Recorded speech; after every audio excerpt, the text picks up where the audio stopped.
This channel does not promote any violent, harmful, or illegal activities. All content provided by this channel is meant for an educational purpose only. মুখ্যমন্ত্রী পদ ছাড়ার ঘোষণা অরবিন্দ কেজরিওয়ালের দুদিন পরে মুখ্যমন্ত্রী পদে ইস্তফার ঘোষণা এই মুহূর্তে দাঁড়িয়ে সবথেকে বড় খবর।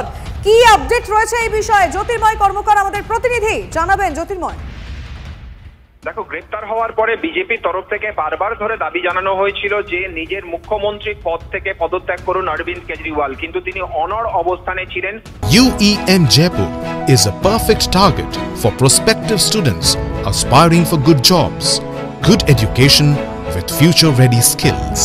কোর্টে এ নিয়ে বারবার ধরে শুনানি হয়েছে, কিন্তু কোনো পরিস্থিতিতেই মুখ্যমন্ত্রীর পদ থেকে পদত্যাগ করেননি অরবিন্দ কেজরিওয়াল। গত শুক্রবার তিনি জামিন পেয়েছেন এবং জামিন পাওয়ার পর আজ সকালে দলের শীর্ষ নেতৃত্বের সঙ্গে মনীষ সিসোদিয়ার বাড়িতে বৈঠকে বসেন অরবিন্দ কেজরিওয়াল এবং সেই বৈঠকের পরেই আম আদমি পার্টি সদর দপ্তরে একটি সাংবাদিক বৈঠক করেন এবং যে সাংবাদিক বৈঠক থেকে তিনি ঘোষণা করেন যে আগামী 48 ঘন্টার মধ্যে মুখ্যমন্ত্রীর পদ থেকে তিনি পদত্যাগ করবেন, সাধারণ মানুষের কাছে যাবেন এবং মানুষের রায় পাওয়ার পরেই আবারও তিনি মুখ্যমন্ত্রী চেয়ারে বসবেন।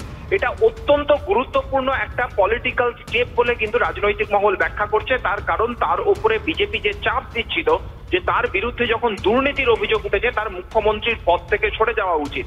এবার সেই কাজটাই তিনি করলেন, কিন্তু বিজেপির চাপে নয়, তিনি সম্পূর্ণভাবে নিজের সিদ্ধান্ত ঘোষণা করলেন এবং জনমত তার দিকে টানার চেষ্টা তিনি করলেন।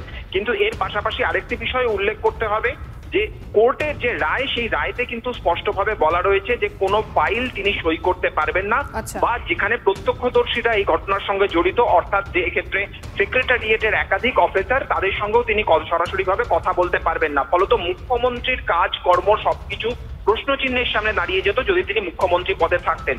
যে খবর আমরা পাচ্ছি, আগামী মঙ্গলবার তিনি মুখ্যমন্ত্রী পদ থেকে পদত্যাগ করতে চলেছেন। নজর থাকবে। ধন্যবাদ জ্যোতির্ময়।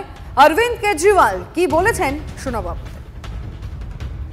आज मैं आपकी अदालत में आया हूं, जनता की अदालत में आया हूं, आपसे पूछने के लिए आया हूं, क्या आप केजरीवाल को ईमानदार मानते हो कि गुनाहगार मानते हो?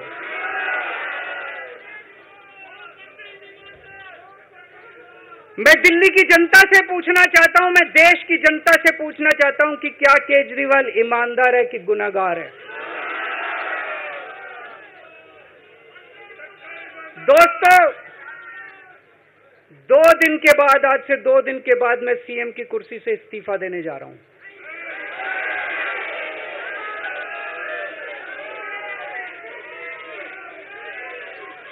और मैं तब तक सीएम की कुर्सी पे नहीं बैठूंगा जब तक जनता अपना फैसला ना सुना दे।